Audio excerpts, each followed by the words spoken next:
demi mengalihkan kasus besar sesungguhnya. Haji Darman tega memfitnah kakek Mito, yang sudah bekerja dengannya lebih dari 30 tahun, mencuri uang, hingga diseret ke kantor polisi. Beritanya viral sampai ke Kang Deddy Mulyadi. Di persidangan, semuanya terungkap ternyata kakek Mito adalah. Sebelum lanjut ke videonya, jangan lupa like, komen, dan subscribe channel Olivia Story. Tonton sampai selesai, karena ada kejutan di akhir ceritanya. Semoga penonton semua selalu diberikan kesehatan, panjang umur, dan rezeki yang berlimpah. Ketik amin di kolom komentar ya. Matahari pagi menembus sela-sela dedaunan flamboyan yang menjuntai di sudut halaman rumah besar itu. Angin berhembus pelan, menggoyangkan bunga melati yang baru mekar semalam. Di antara pepohonan yang rindang, seorang lelaki tua duduk berjongkok, sambil memangkas daun-daun kering dengan gunting kecil berwarna perak. Tangan tuanya gemetar halus, tapi setiap gerakan tetap terukur penuh kehati-hatian. Tidak ada satupun ranting yang dipotong sembarangan. Dialah kakek Mito. Tubuhnya sudah membungkuk, rambutnya memutih sepenuhnya. Namun, langkahnya masih stabil. Ia mengenakan topi jerami yang sudah usang, baju lengan panjang warna kaki yang pudar, dan celana bahan lusuh yang penuh tambalan di lutut. Di balik penampilan yang tampak biasa dan tak mencolok, tersembunyi sosok yang selama ini dianggap hanya sekadar tukang kebun. Hari itu, seperti biasa, ia datang sebelum pukul 6 pagi. Gerbang rumah mewah itu belum dibuka sepenuhnya. Namun, penjaga yang mengenalnya sejak lama selalu menyambutnya dengan anggukan hormat. Rumah besar itu berdiri angkuh di kawasan elit. Dinding tingginya menjulang, dihiasi marmer abu-abu yang mengilap. Semua orang tahu siapa pemiliknya, Haji Darman. Pengusaha tersohor di kota itu, kaya raya, berkuasa, dan disegani banyak pejabat. Namun tidak semua tahu bahwa kakek renta yang memotong ranting bunga Kamboja di halaman itu sudah bekerja di rumah tersebut sejak 30 tahun lalu. Bahkan sejak ayah Haji Darman masih hidup dan menjadi kepala keluarga. Tak banyak yang tahu sejarah rumah itu. Tapi kakek Mito tahu segalanya. Ia tahu di mana letak pintu bawah tanah, tersembunyi di balik gudang tua. Ia tahu kapan waktu tamu-tamu tak dikenal datang malam-malam membawa koper besar. Ia tahu dan diam. Pagi itu, aroma melati menguar pelan. Di sela-sela semak, kakek Mito menanam kembali bibit pohon mangga cangkokan yang baru dikirim semalam. Ia tersenyum kecil. Taman adalah hidupnya satu-satunya tempat di mana ia bisa bernafas tenang, jauh dari ingatan yang kadang menyakitkan. Namun, ketenangan itu terusik saat suara langkah kaki cepat menghampiri dari arah belakang rumah.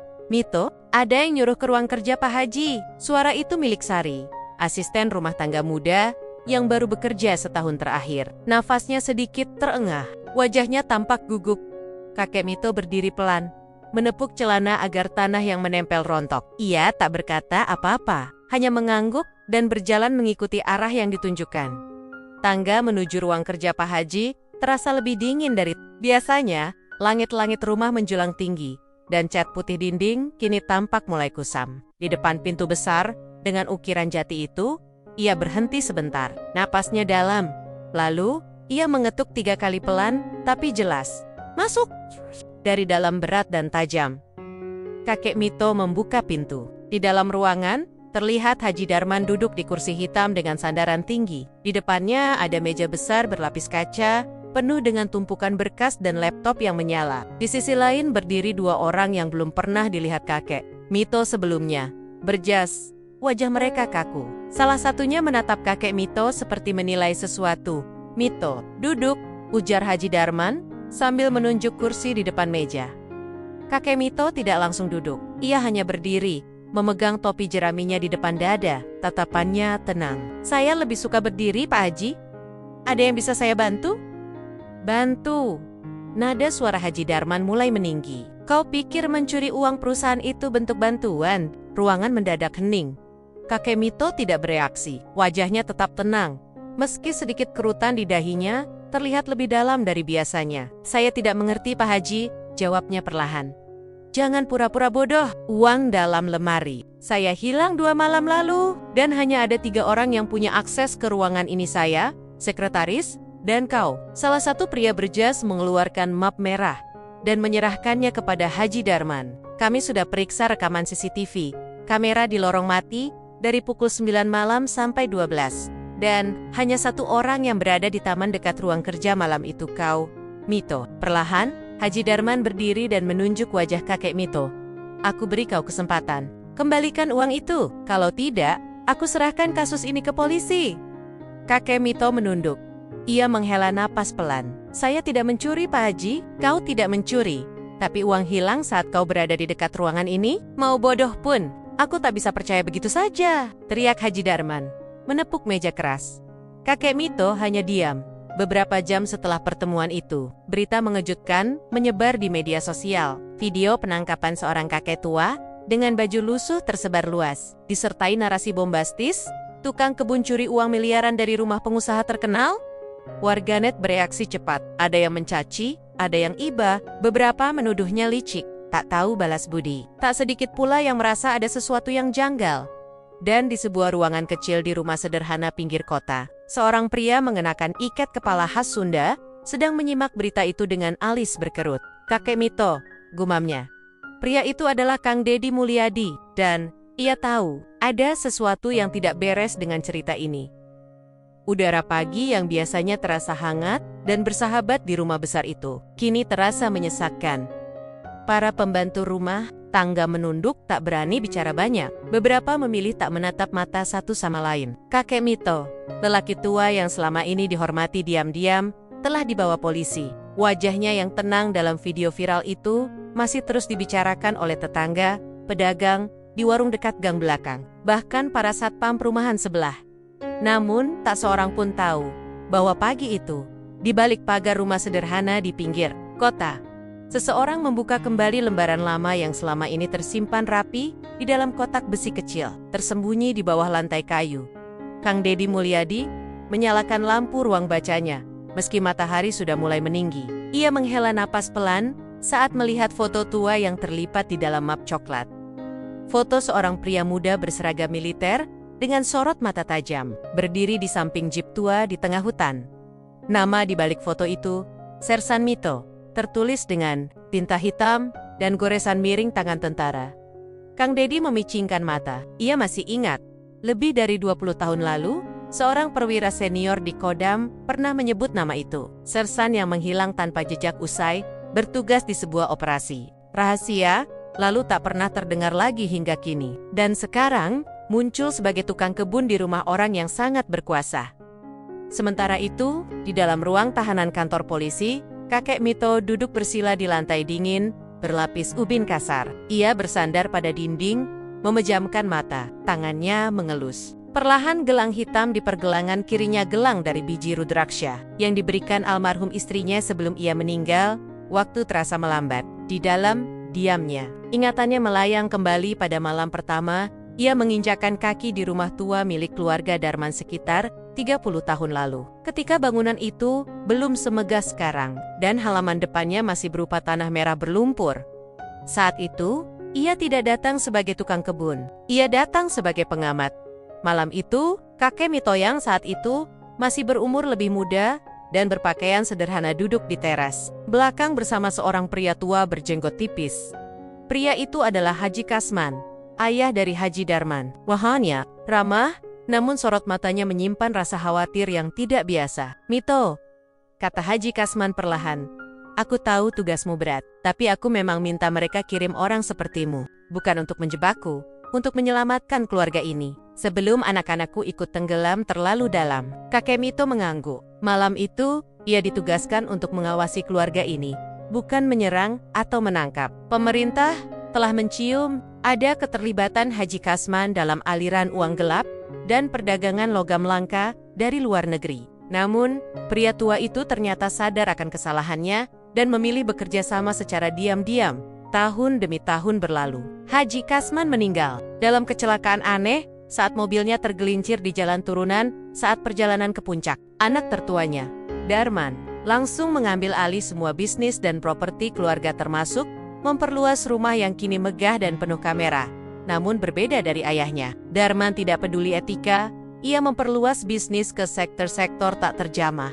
Pengiriman ilegal, pemalsuan data ekspor, bahkan penyelundupan barang berharga melalui jalur kontainer. Dan di balik semua itu, kakek Mito tetap bekerja diam, mengamati dan mencatat semuanya. Ia menanam alat perekam kecil di pot bunga, menyimpan flash disk di bawah lantai batu. Ia menulis kode rahasia di balik label pot tanaman. Semua dilakukan selama bertahun-tahun karena ia tahu suatu hari semua itu akan dibutuhkan. Namun hari itu, ketika namanya difitnah dan diseret, ia memilih tetap diam. Bukan karena takut, bukan pula karena merasa kalah. Ia hanya tahu waktunya belum tepat. Di balik dinding penjara kecil itu, ia mendengar suara-suara polisi muda yang membicarakannya. Itu kakek tua kok bisa kayak nggak kaget ya? Katanya sih cuma tukang kebun. Tapi pas ditangkep, tatapan matanya kayak jenderal. Kakek Mito tersenyum kecil. Ia tahu, topeng yang ia kenakan selama puluhan tahun mulai retak. Ia tidak akan bisa menyembunyikan semuanya lebih lama lagi. Sore harinya, seorang pria mengenakan batik sederhana masuk ke kantor polisi dan langsung menuju ruang kepala jaga. Petugas di meja depan terkejut saat melihat wajahnya. Itu Kang Dedi ya? Kang Dedi hanya mengangguk dan menunjukkan surat resmi. Ia datang bukan sebagai politisi, bukan sebagai publik figur, tapi sebagai rakyat biasa yang merasa ada kejanggalan. Setelah berdebat singkat, ia diperbolehkan bertemu langsung dengan kakek Mito. Pintu besi berderit saat dibuka. Di baliknya, kakek Mito duduk tenang seperti sedang menikmati sore di taman belakang rumah. Assalamualaikum, sapa Kong Dedi. Kakek Mito menoleh perlahan. Waalaikumsalam, jawabnya lembut. Seolah tak ada beban di pundaknya. Saya datang bukan buat bela siapa-siapa, tapi saya nggak yakin orang setua panjenengan bisa curi uang dan kabur begitu saja. Itu nggak masuk akal. Kakek Mito tersenyum kecil. Ia memandang lurus ke mata Kang Dedi. Anak muda, saya sudah tua, tapi yang saya bawa bukan tubuh lemah ini. Yang saya bawa adalah puluhan tahun kebenaran yang kalian kira sudah mati. Kang Dedi terdiam. Kalau memang ingin tahu semuanya, lanjut kakek Mito pelan. Bukalah pot melati, putih di sisi utara rumah saya. Di bawahnya, ada buku kecil. Disitulah semua rahasia tersimpan. Kang Dedi menatapnya lama, lalu mengangguk. Dan sejak saat itu, sesuatu mulai bergerak. Diam-diam, namun pasti. Layaknya akar pohon tua yang selama ini tersembunyi di bawah tanah. Akhirnya, tumbuh menembus permukaan. Malam itu, angin kembali bertiup dari arah barat. Daun-daun melati bergetar pelan. Di rumah kakek Mito yang sepi, seorang pria dengan iket kepala menggali tanah di sisi utara halaman 30 cm dari permukaan. Ia menemukan sebuah kotak kayu kecil berwarna coklat. Dan di dalamnya, sebuah buku catatan dengan halaman yang sudah menguning. Isinya penuh kode, tanggal, waktu, lokasi, dan nama-nama. Nama-nama yang selama ini hanya disebut dalam bisik, kini tertulis dengan tinta hitam di atas kertas tua. Dan di halaman terakhir, sebuah kalimat ditulis dengan sangat rapi. Jika mereka menjatuhkanku dengan fitnah, maka biarkan kebenaran menampar mereka dengan bukti. Pagi itu, taman rumah Haji Darman tampak berbeda. Mawar-mawar putih yang biasanya mekar sempurna kini mulai layu. Udara pun tak sejuk seperti biasanya, seolah semesta ikut gelisah menyaksikan sandiwara besar yang sedang dimainkan. Seorang tukang kebun tua telah hilang dari taman itu. Namun kehadirannya justru terasa makin kuat. Beberapa pembantu mulai bisik-bisik di dapur belakang. Pak Mito itu baik banget. Masa ia nyolong? Suara mereka bergetar, penuh keraguan. Namun di ruang kerja utama, suasana sangat berbeda. Haji Darman berdiri di depan jendela besar yang menghadap taman. Ia menatap kosong. Keluar. Sementara rokok mahal yang terselip di jemarinya nyaris terbakar habis tanpa diisap. Di belakangnya, seorang pria muda dengan setelan jas hitam berdiri kaku. Dialah sekretaris pribadi Darman, Bagas, yang beberapa hari terakhir tampak lebih banyak diam. Mereka masih bahas video itu, Pak, ucap Bagas perlahan. Netizen makin tajam. Banyak yang bilang tuduhan itu ngada-ngada. Haji Darman tak menjawab. Matanya masih menatap pohon beringin kecil di sudut taman pohon yang dulu ditanam. Pak Mito saat ulang tahun keempat cucu Darman. Si tua itu memang harus disingkirkan, gumam Haji Darman. Dia tahu terlalu banyak. Bagas menelan ludah. Ia mulai sadar, situasi makin rumit. Awalnya ia pikir Pak Mito hanya tukang kebun biasa, tapi beberapa hal janggal mulai muncul. Salah satunya adalah buku catatan tua yang ditemukan Kang Dedi di rumah Pak Mito. Buku itu kini menjadi barang bukti dan sedang dalam proses dikaji oleh lembaga hukum Sementara itu, di Tempat Lane, Kang Dedi duduk di ruang kerja kecilnya, membuka lembar demi lembar buku catatan. Pak Mito, setiap halaman terasa seperti pintu menuju dunia gelap yang tak pernah tersorot kamera. Ada tanggal-tanggal, dengan kode tertentu, Senin, minggu ketiga bulan ke-7, 2 truk datang pukul 10 malam. Muatan, logam cair, pertemuan antara D dan oknum bea cukai. Lokasi, gudang pelabuhan lama, lembar demi lembar penuh dengan bukti, pengamatan, bahkan diagram alur uang yang mengalir ke beberapa nama pejabat. Namun, di tengah semua catatan itu, satu halaman membuat Kang Dedi terdiam. Halaman itu berisi gambar taman rumah Haji Darman dengan simbol tertentu di sudut tempat. Mawar putih ditanam. Di bawah gambar itu tertulis, tanamannya memang putih, tapi tanahnya merah. Sore harinya, tanpa banyak bicara, Kang Dedi datang ke rumah Haji Darman. Ia ditemui oleh pengawal depan dan sempat dilarang masuk. Namun karena membawa surat resmi dari lembaga hukum, ia tak bisa ditolak. Saya ingin memeriksa satu bagian taman. Tidak akan lama, katanya tenang penggawel ragu. Namun akhirnya mengizinkan. Dengan ditemani seorang petugas pengawas netral, Kang Dedi berjalan menuju deretan mawar putih di sisi timur taman. Ia berdiri di depan salah satu tanaman. Disitulah, berdasarkan sketsa kakek Mito, seharusnya ada sesuatu. Gali perlahan. Rusak akarnya, perintah Kang Dedi pada petugas yang membawa alat kecil. Beberapa menit berlalu. Saat lapisan ketiga tanah mulai terbuka, bau anyir menusuk hidung mereka. "Pak, ini darah kering," seru salah satu petugas. Mereka menggali lebih dalam, dan di balik akar-akar tanaman mawar putih yang tampak tak bersalah itu, mereka menemukan bungkusan plastik hitam, berisi map dokumen tua dan flash disk kecil berkarat. Semua langsung dibungkus dalam kantong bukti. Kang Dedi menatap mawar putih itu lama, putih di atas, merah di bawah. Persis seperti dia bilang. Keesokan harinya, hasil analisis flash disk itu menjadi gempa kecil di media sosial. Isinya rekaman suara seorang pria yang sangat dikenal publik. Suara Haji Darman sedang berbicara tentang pengiriman gelap, bagi hasil, dan pembersihan jejak. Di latar belakang terdengar jelas suara lemari besi dibuka, dan suara ketukan jari di meja kaca. Suara yang cocok dengan ruang kerja di rumah mewah itu. Kabar itu menyebar cepat. Judul berita bermunculan.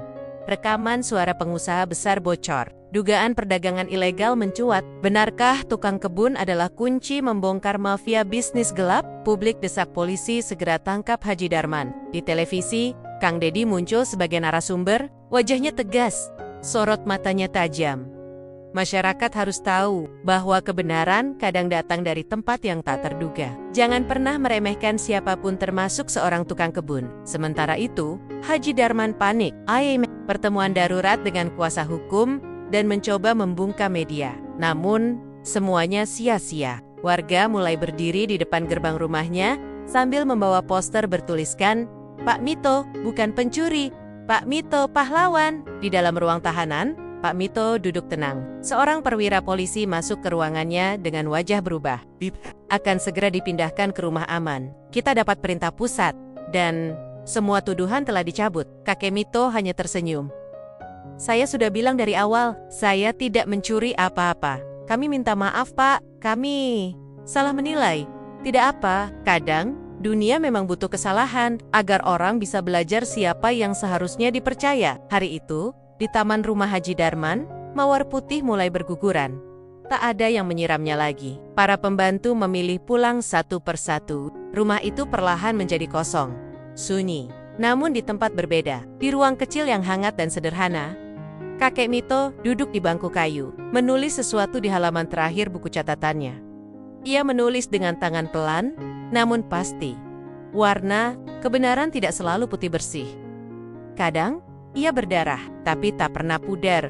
Langit mendung menggantung rendah di atas kota pagi itu. Jalanan yang biasanya riuh kini terasa murung. Televisi di warung kopi, di terminal, di ruang tunggu rumah sakit, semuanya menayangkan berita yang sama. Rekaman suara Haji Darman tersebar. Bukti-bukti dugaan bisnis ilegal mulai menguat. Tukang kebun ternyata mantan intelijen negara. Netizen beri julukan sang penjaga dalam diam. Kamera menyorot wajah-wajah publik yang bingung. Ada yang marah, ada yang tersentak tak percaya, ada pula yang tersenyum haru. Di sudut pasar, seorang ibu penjual sayur berseru lantang, Saya dari dulu, nggak percaya. Pak Mito itu tiap lewat, selalu senyum, selalu bantu angkat sayur. Masa iya orang baik gitu maling?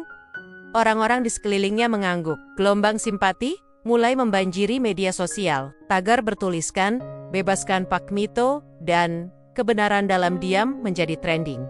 Topik selama 3 hari berturut-turut. Netizen menggali foto-foto lama Pak Mito yang diunggah oleh para warga kompleks foto beliau sedang menyiram bunga, memberi makan kucing liar, dan duduk menenangkan anak kecil yang menangis karena kehilangan bola. Tapi di balik dukungan itu, badai besar sedang menyapu rumah megah di ujung bukit milik Haji Darman. Suara lemparan benda terdengar dari ruang kerja lantai 2. "Sialan, sialan!" teriak Haji Darman sambil membanting tablet ke dinding. Layarnya retak, beberapa dokumen berserakan di lantai. Bagas, sang sekretaris pribadi, hanya bisa berdiri menunduk, takut bicara sepatah kata pun. Kenapa bisa bocor? Bukankah semua sudah saya bersihkan? CCTV, bukti, bahkan kamar itu sudah saya segel. Saya juga tidak tahu, Pak, jawab Bagas dengan suara nyaris tak terdengar. Kau pengkhianat ya? Kau kerjasama dengan dia? Tidak, Pak, saya hanya staf, tutup mulutmu. Suara teriakan itu menggema hingga ke lantai bawah. Para pekerja rumah tangga yang tersisa hanya bisa saling memandang dengan wajah cemas. Rumah itu tak lagi terasa megah. Ia seperti kapal besar yang bocor dari segala sisi. Di sisi lain kota, kakek Mito akhirnya dibebaskan secara resmi dari segala tuduhan. Ia berjalan pelan keluar dari kantor kepolisian dengan wajah tenang. Di tangannya ada satu kotak kecil berisi barang-barang pribadinya, jam tua, buku doa, dan ikat kepala lusuh yang dulunya ia pakai saat muda. Puluhan wartawan menyambutnya di luar. Kilatan kamera menyilaukan, mikrofon berbaris di depannya. Namun kakek Mito hanya mengangkat tangan pelan dan berkata, "Saya tidak ingin membalas siapapun, tapi saya ingin semua tahu.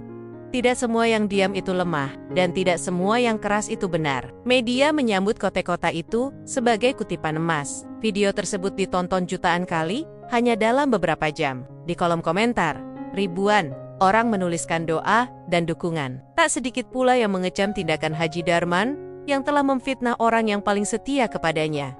Namun, badai fitnah itu belum sepenuhnya reda. Beberapa media yang sebelumnya memuat berita miring soal pencurian oleh tukang kebun, kini mendapat kecaman publik. Mereka dituduh tak memverifikasi kebenaran sebelum menyebarkan berita. Satu stasiun televisi bahkan harus membuat klarifikasi resmi dan meminta maaf langsung di hadapan publik. "Kami minta maaf atas pemberitaan tidak akurat yang menyudutkan, Bapak Mito. Kami menyadari pentingnya kehati-hatian dalam menyampaikan informasi, terutama yang menyangkut kehormatan seseorang." Klarifikasi itu disambut hangat. Namun publik sudah terlanjur mencatat betapa mudahnya kebenaran dikalahkan oleh framing dan opini. Kang Deddy yang sejak awal merasa ada yang janggal, kini berdiri sebagai juru bicara informal rakyat. Ia muncul di berbagai forum, menyuarakan pentingnya keadilan menobat nama-nama yang pernah menutup mata atas laporan. "Pak Mito, kita bukan hanya sedang membela satu orang tua. Kita sedang membela sistem nilai. Jika hari ini kita biarkan yang bersih dipenjarakan dan yang kotor dilindungi, maka esok siapa yang bisa kita percaya?" Di rumah kecil miliknya, kakek Mito kembali ke rutinitas sederhana. Ia menyalakan kompor, menyeduh teh tubruk, lalu duduk di kursi rotan menghadap taman. Mungil di depannya. Dari radio tua yang diputar pelan, suara penyiar menyampaikan berita bahwa pengusutan terhadap Haji Darman kini diperluas hingga jaringan bea cukai dan perusahaan ekspor. Kasus ini diperkirakan akan menjadi salah satu investigasi bisnis ilegal terbesar dalam 1 dekade terakhir, ujar suara itu dari radio. Kakek Mito menghela napas. Ia tahu ini baru permulaan. Badai sesungguhnya belum datang, tapi ia sudah siap. Sudah terlalu lama ia menyimpan semuanya sendirian di hadapannya. Sebuah kotak kayu kembali terbuka. Di dalamnya bukan hanya buku catatan, tapi juga rekaman kaset tua, peta alur distribusi barang gelap, dan foto-foto pengiriman malam hari yang diam-diam ia ambil saat membersihkan taman tengah malam. Semuanya akan ia serahkan, satu persatu, bukan untuk balas dendam, tapi untuk membersihkan nama orang-orang yang pernah dibungkam oleh ketidakadilan. Sore itu, di taman rumah Haji Darman, yang mulai ditumbuhi rumput liar, seorang wanita tua mantan pembantu rumah tangga berdiri diam. Sambil membawa setangkai melati putih, ia meletakkan bunga itu di tanah kosong dekat pohon beringin. Maaf ya, Pak Mito. Dulu saya percaya mereka. Padahal, saya tahu Bapak nggak mungkin ngelakuin itu. Air matanya jatuh perlahan. Tak jauh dari sana, kamera salah satu jurnalis muda merekam momen itu. Ia menulis caption untuk fotonya. Di tengah kebohongan, masih ada hati yang tak bisa dibungkam. Ini bukan sekadar cerita tentang tukang kebun. Ini tentang kebenaran yang memilih jalan sunyi. Langit senja mulai merunduk saat kakek Mito membuka jendela rumahnya. Angin sore berembus lembut, membawa aroma tanah basah. Burung-burung kecil hinggap di dahan jambu biji di pekarangan. Di rumah kecil berdinding kayu itu, sunyi bukan berarti kosongnya justru padat oleh ingatan dan rencana. Di meja kayu, tersusun rapi sejumlah barang yang sebelumnya ia simpan dalam lemari besi, flash disk, kaset pita, buku catatan tua, serta satu kotak kayu kecil yang selalu ia kunci rapat. Di balik wajahnya yang lelah dan tubuh yang renta, ada mata yang tajam menyisir setiap baris catatan, seperti seorang jenderal membaca strategi perang.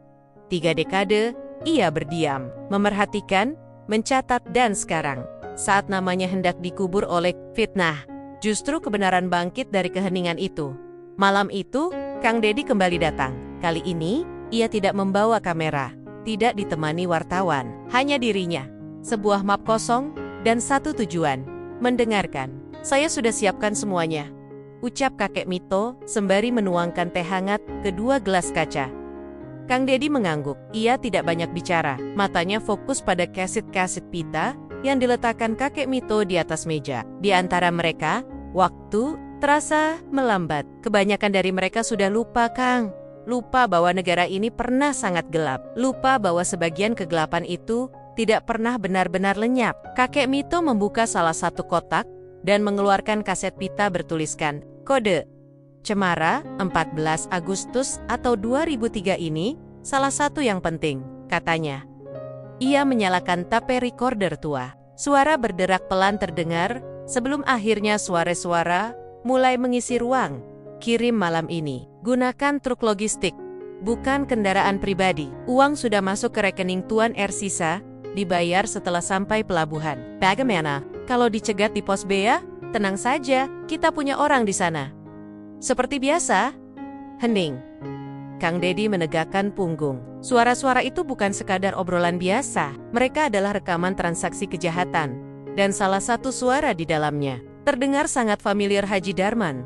Kakek Mito menatapnya tajam. Saya rekam malam-malam, waktu mereka pikir saya lagi siram bunga. Tapi sebenarnya saya pasang alat dengar kecil di bawah meja makan taman.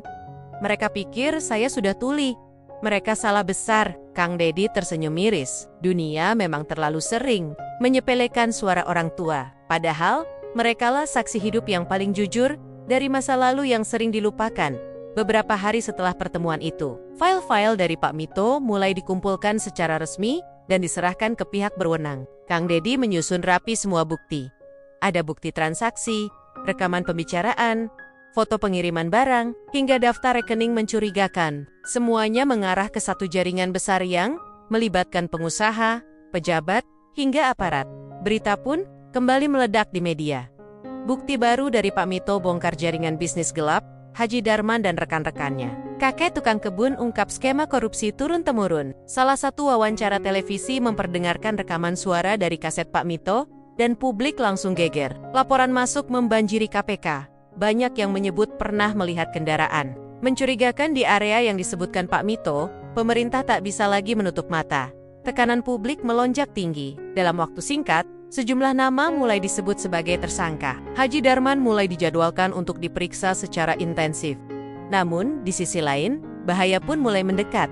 Seseorang menggedor pintu rumah kakek Mito pada tengah malam. Ketika ia buka, tak ada siapa-siapa, hanya secari kertas terjatuh di depan pintu. Berhenti bicara, atau keluargamu jadi taruhan. Kocik, Mito tak gentar. Ia menyimpan surat itu tanpa gemetar sedikit pun.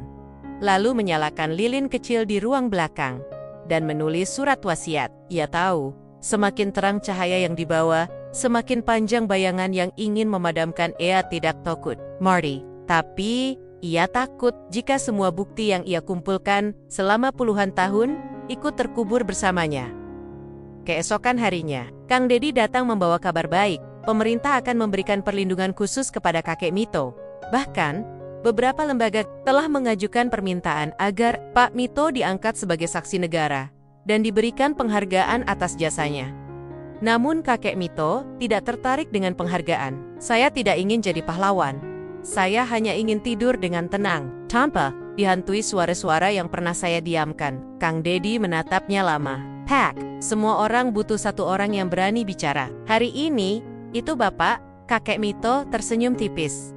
Dulu saya tukang kebun. Saya tahu kapan pohon harus dipangkas, kapan yang layu harus dicabut, dan kapan yang busuk harus ditumbangkan. Saya hanya menjalankan itu pada manusia. Di layar-layar media, wajah kakek Mito kini dikenal semua orang. Anak-anak sekolah menyebut namanya dalam pelajaran kewarganegaraan. Mahasiswa mengangkat kisahnya dalam diskusi kejujuran dan perlawanan senyap. Seorang pelukis muda bahkan membuat mural besar di dinding kota dengan wajahnya dan tulisan 30 tahun diam, sekali bicara, mengguncang negara dan sementara. Semua orang berteriak mengangkat tangannya atas nama kebenaran. Di rumah kecilnya, kakek Mito kembali menyiram bunga dengan tangan yang tetap gemetar.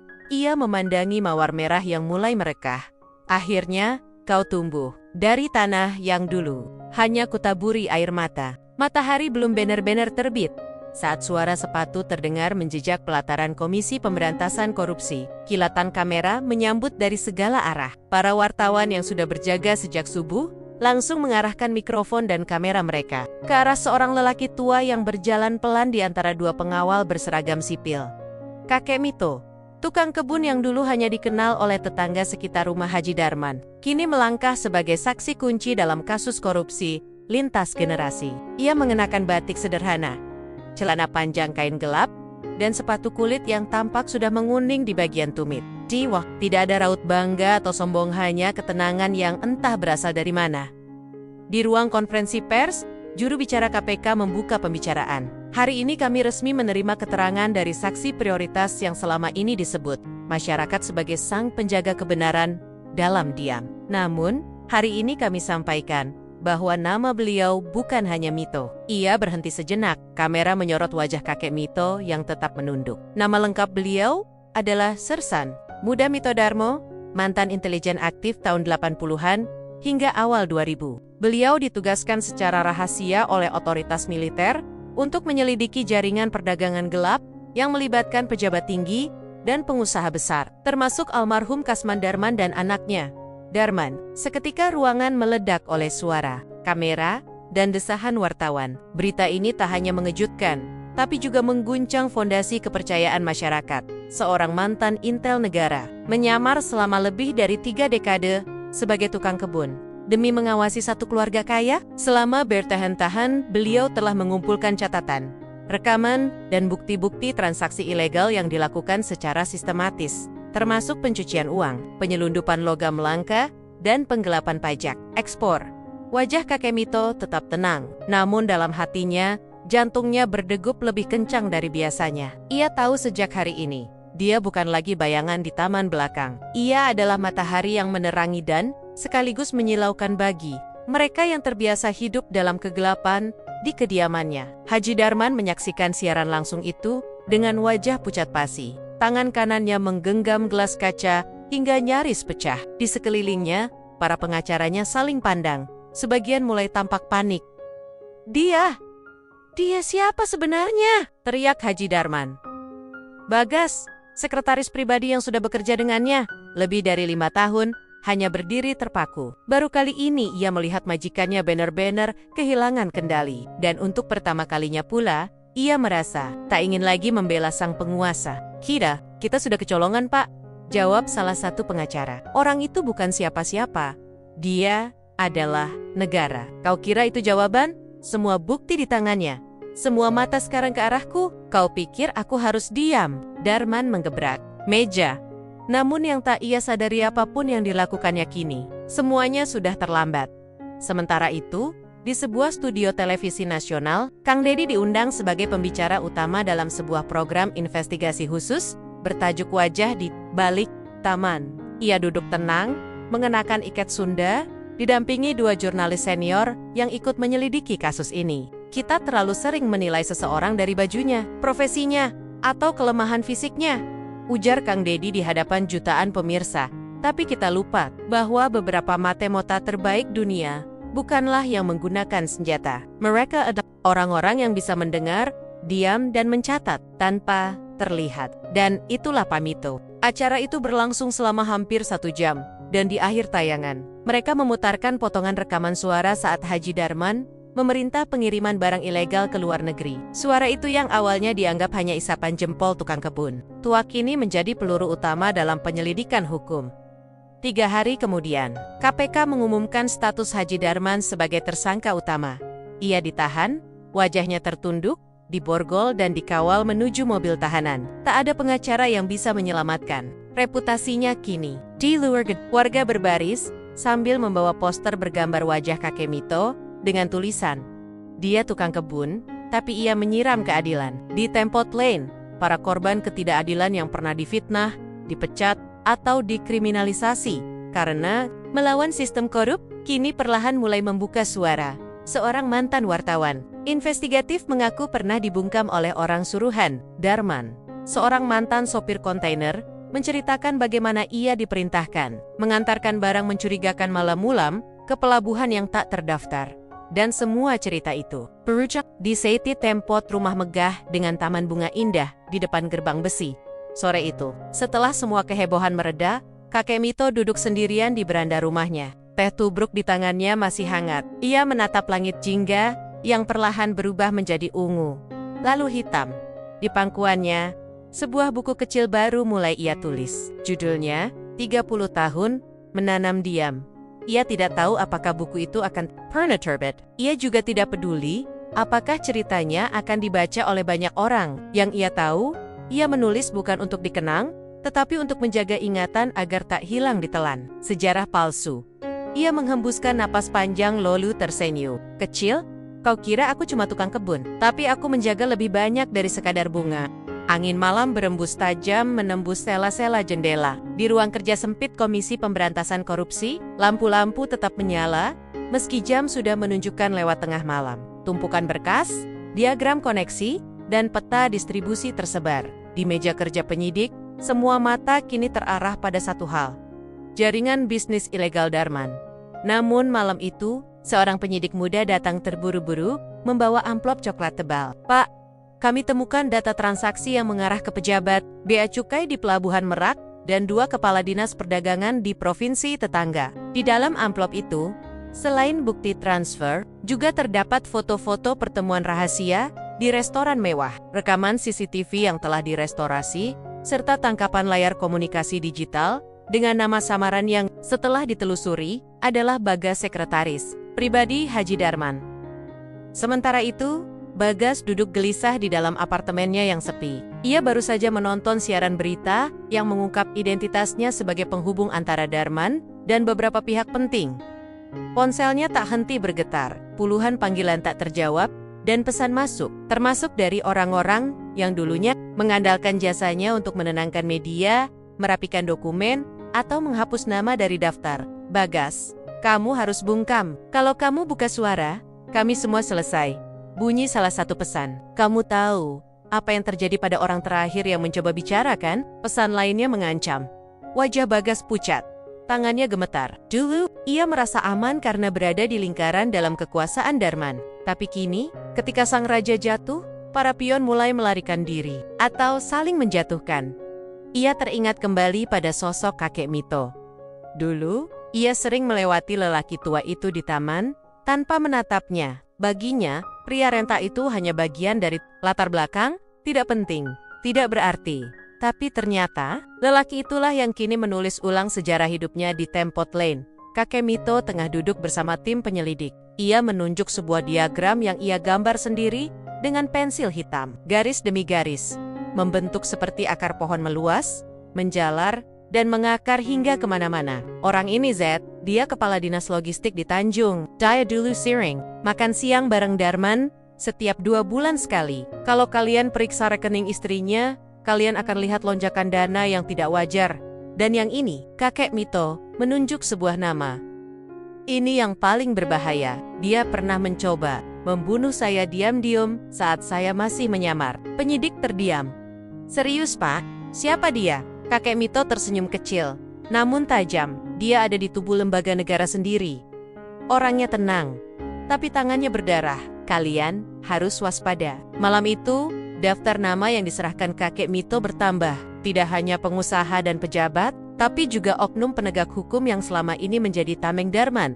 Keesokan harinya, publik kembali dikejutkan oleh penangkapan mendadak terhadap 3 pejabat tinggi daerah. Mereka dibawa secara diam-diam menuju gedung KPK. Kamera menangkap momen saat salah satu dari mereka menangis sambil menutupi wajahnya dengan map. Saya hanya menjalankan perintah. Saya tidak tahu dampaknya sebesar ini. Tangisan itu tak menggugah simpati. Warga yang menyaksikan hanya mencibir. Sudah terlalu lama rakyat dipermainkan oleh elit yang hidup dari uang kotor. Di media sosial, komentar demi komentar muncul. Yang kecil diseret, yang besar dilindungi. Tapi hari ini kebalik. Yang kecil bicara, yang besar terbakar. Kocek, Mito bukan intel biasa. Dia akar yang memutuskan batang busuk di negeri ini. Namun badai belum selesai. Sore itu, rumah kakek Mito dilempari batu oleh orang tak dikenal. Salah satu jendela pecah. Di dinding pagar, tertulis dengan cat piloks merah, berhenti atau mati. Tetangga yang melihat kejadian itu segera melapor. Polisi berjaga malam itu di sekitar rumah kecil kakek Mito. Tapi pria tua itu tetap tenang. Ia membersihkan pecahan kaca sendiri, menyapu pelataran sambil bersenandung pelan. Kalau mereka ingin menghentikanku dengan teror, berarti mereka sudah kalah. Malam itu, Kang Dedi datang membawa kabar bahwa pemerintah setuju memberikan perlindungan saksi penuh, termasuk rumah tinggal baru dan pengamanan intensif. Tapi kakek Mito menolak pindah. Saya tidak akan lari. Kalau saya pergi, maka mereka akan berpikir ancaman berhasil. Biarkan mereka tahu saya berdiri. Dan saya tidak sendiri. Di balik jeruji, Haji Darman mulai merasa ditinggalkan. Teleponnya tak dijawab. Pengacaranya mengundurkan diri. Bisnisnya dibekukan. Uangnya disita. Dan satu persatu kaki tangannya mulai bernyanyi membocorkan semua informasi untuk mendapat keringanan hukuman. Bahkan Bagas, sekretaris yang dulu paling loyal, kini bersedia menjadi justice collaborator. Ia menyerahkan semua rekaman percakapan, data email, bahkan akses ke brankas rahasia yang berisi dokumen transaksi gelap selama lebih dari 10 tahun. Nama Haji Darman semakin membusuk di mata publik. Ia bukan lagi pebisnis sukses, melainkan simbol kerakusan dan pengkhianatan terhadap rakyat. Dan semua itu bermula dari seorang lelaki tua, dengan seragam kebun dan tangan yang menanam mawar. Malam mulai turun. Di taman kecil rumah kakek Mito, bunga melati kembali mekar. Ia berdiri di dekatnya, menatap langit yang mulai redup. Mawar yang kupelihara dulu sudah lama berakar, tapi yang layu tak kubiarkan tumbuh. Karena kalau kubiarkan, dia akan meracuni taman ini. Ia menoleh ke jendela, melihat bayangan cucunya yang sedang belajar di meja kecil. Saru satu-satunya keluarga yang ia miliki. Satu-satunya alasan ia bertahan hidup selama ini. Kalau kebenaran itu harus dibayar dengan darah, biarlah darah saya yang menetes. Asal cucu saya tumbuh di negeri yang tak lagi takut pada suara orang tua. Lengket, hitam bergelayut pekat malam itu. Seperti pertanda akan datangnya badai baru. Namun bukan langit yang akan mencurahkan amarahnya. Malam ini melainkan seorang narapidana yang merasa tak pantas kalah di dalam selnya yang dingin dan sempit. Haji Darman duduk bersila, dikelilingi berkas dan secari kertas kecil. Iya bu, pria, sembarangan. Selama hidup, ia tahu satu hal yang tak pernah gagal. Jika kau tak bisa menutup mulut musuhmu, maka kotori reputasinya hingga dunia tak ingin mendengarnya. Dia bukan pahlawan, gumamnya sambil menulis.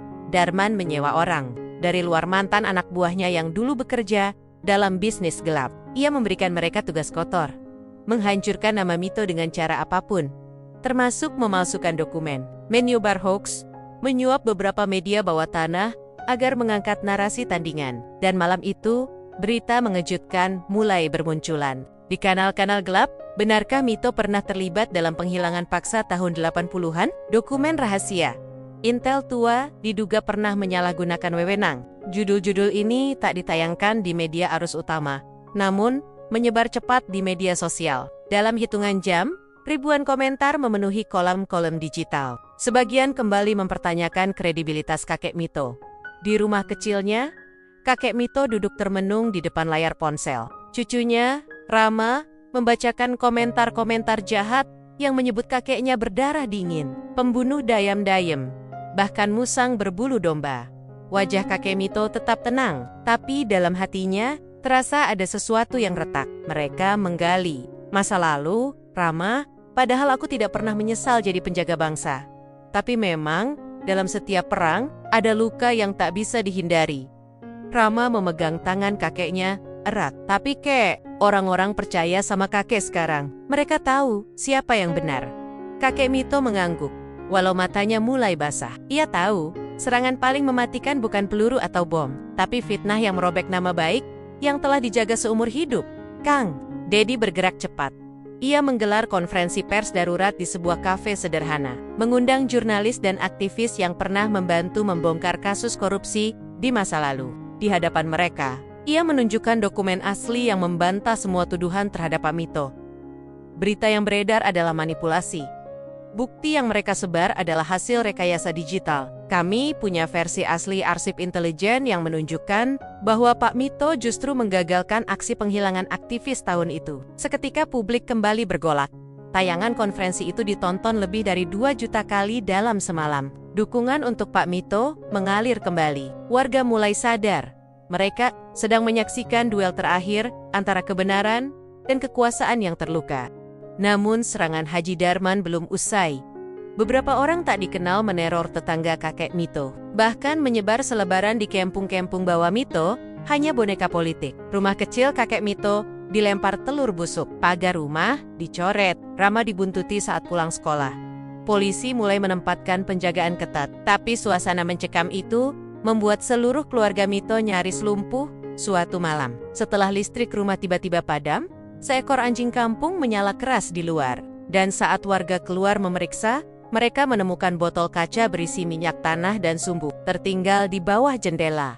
Mereka mau membakar rumah ini, kata tetangga. Terkejut, tapi saat semua orang panik, kakek Mito justru menatap malam itu dengan tenang. Kalau mereka pikir rumah ini akan runtuh karena dibakar, mereka lupa bahwa keyakinan tidak bisa. Keesokan paginya, dengan luka kecil di tangan akibat membersihkan sisa ancaman semalam, kakek Mito tampil dalam wawancara langsung di televisi nasional. Wajahnya yang renta muncul di layar kaca di seluruh penjuru negeri. Saya tidak sempurna. Saya pernah melakukan hal-hal yang sulit diterima. Tapi semua itu adalah bagian dari tugas menjaga negeri ini dari kehancuran. Saya tidak meminta untuk dibela. Saya hanya minta, jangan biarkan mereka yang berlumur dosa menyusun ulang sejarah seolah mereka korban. Dan bila harus ada yang hancur demi bangsa ini pulih, biarlah saya yang hancur. Kata-katanya menusuk hati jutaan penonton. Di hari yang sama, para relawan dari berbagai kota berkumpul, membuat barisan dukungan untuk Pak Mito. Mereka membentuk pagar manusia di sekitar rumah kecil itu, menjaga agar tidak ada lagi yang berani mendekat dengan niat jahat. Di media sosial, muncul gerakan bertajuk Bela Mito dan Kakek Kami. Warga dari berbagai daerah menyalakan lilin malam-malam di halaman rumah, simbol bahwa kegelapan tidak akan pernah menang selama masih ada yang menyalakan cahaya. Sementara itu, Haji Darman semakin kalap di balik jeruji. Ia menerima kabar bahwa 2 anak buah terakhirnya menyerahkan diri dan membawa serta rekaman keterlibatannya dalam upaya menyebar hoaks dan ancaman pembunuhan. Tembok hukum yang dulu ia bentuk dari uang dan pengaruh, kini runtuh satu persatu. Ia akhirnya dijatuhi hukuman berat, bukan hanya atas korupsi, tetapi juga penghalangan keadilan dan upaya membunuh saksi kunci negara. Ia tak bisa lagi berkata apa-apa saat hakim membacakan vonis. Dan dari luar gedung pengadilan, ribuan orang bersorak. Namun bukan karena dendam. Mereka bersorak karena akhirnya kebenaran menang. Di rumahnya, kakek Mito membuka kembali kotak kayu tua yang telah menemaninya selama puluhan tahun. Di dalamnya tersisa satu catatan terakhir. Dengan tangan bergetar, ia menulis, "Kekuasaan boleh membungkam lisan, tapi tidak bisa membungkam ingatan. Dan selama masih ada yang mengingat, maka saya belum mati." Pagi itu, sinar matahari menyentuh tanah seperti usapan lembut setelah hujan badai yang panjang. Udara terasa lebih hangat, dan langit lebih jernih dari biasanya. Di kota yang sempat diguncang oleh kebenaran yang menggulung seperti ombak besar, hari itu terasa seperti lembaran baru. Di televisi, Wajah presiden muncul dalam pidato kenegaraan. Sambil berdiri di podium kayu, dengan bendera negara di belakangnya, beliau membuka lembaran pidato khusus. Hari ini, negara tidak lagi menutup mata. Kami mengakui, terlalu banyak pengabdian yang tertanam dalam senyap, dan terlalu banyak pahlawan yang tidak pernah disebut. Salah satunya adalah Mito Darmo, seorang lelaki tua yang selama lebih dari 3 dekade menyamar sebagai tukang kebun. Demi menyelamatkan generasi dari warisan busuk kekuasaan, seluruh negeri terdiam. Beberapa warga menatap layar dengan mata berkaca. Seorang penjual bakso di pojok pasar menyeka matanya dengan celemek. Seorang guru mematikan suara radio sejenak, hanya untuk mengulang bagian pidato tadi sambil tersenyum sendiri. Dan di sebuah rumah kayu yang kini telah diperbaiki warga secara gotong royong, kakek Mito menunduk dalam diam. Air matanya jatuh perlahan, tanpa suara. Mereka akhirnya tahu, Rama, bukan karena aku ingin mereka tahu, tapi karena aku ingin kau dan teman-temanmu tumbuh di tanah yang tak lagi dipupuk oleh kebohongan. Cucunya, Rama, memeluk erat tubuh renta itu. Kakek bukan pahlawan, Rama.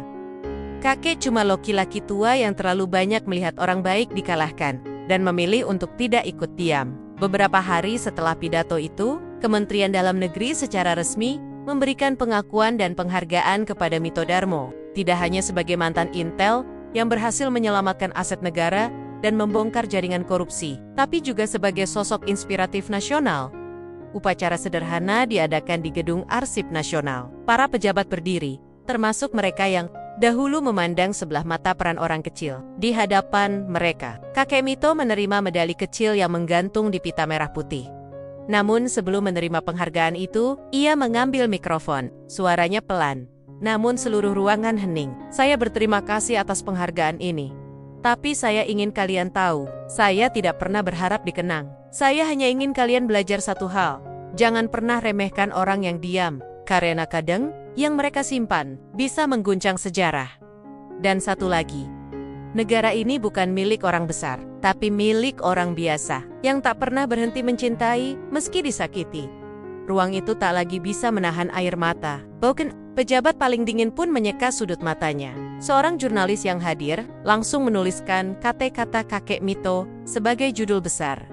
Negara boleh lupa, tapi ingatan rakyat lebih tajam dari arsip. Pasca penghargaan itu, kehidupan kakek Mito kembali sederhana. Ia menolak rumah baru dari pemerintah. Ia memilih tetap tinggal di rumah kayunya, ditemani cucunya dan bunga-bunga yang terus ia sirami dengan cinta. Namun, sesuatu berubah. Setiap sore, warga mulai datang ke rumahnya, bukan untuk meminta bantuan, tapi untuk mendengar. Anak-anak duduk di bangku kayu panjang, remaja mencatat di buku tulis, ibu-ibu membawa jajanan, dan sesekali pejabat desa ikut menyimak di pojok.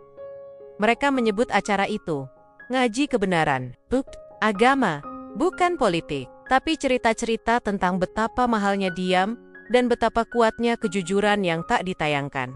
Dulu saya pikir, untuk jadi pahlawan itu harus naik pangkat, harus punya baju kebesaran.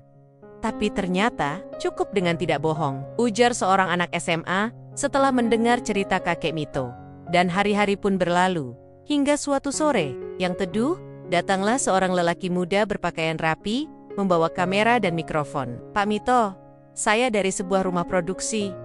Kami ingin membuat film dokumenter tentang hidup Bapak. Kakek Mito mengernyit pelan. Film? Ya, Pak. Kami ingin generasi nanti tahu bahwa ada masa ketika tukang kebun menyelamatkan negeri. Kakek Mito tertawa kecil. Kalau begitu, pastikan kalian tahu satu hal.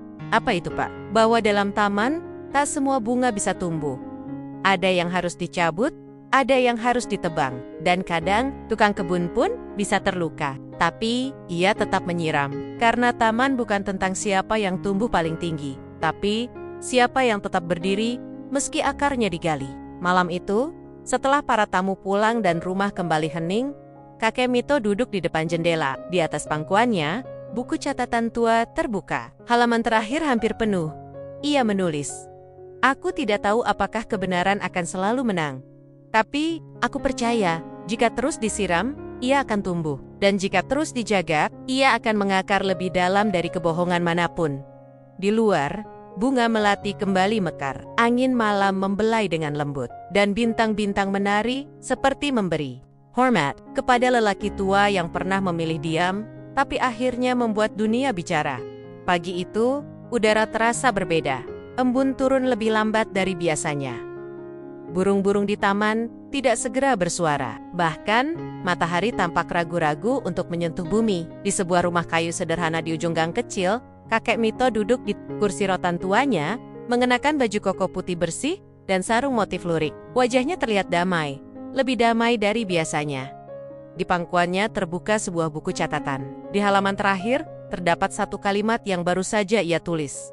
Tugas saya menjaga taman ini selesai. Kini, biarlah kalian yang menyiramnya.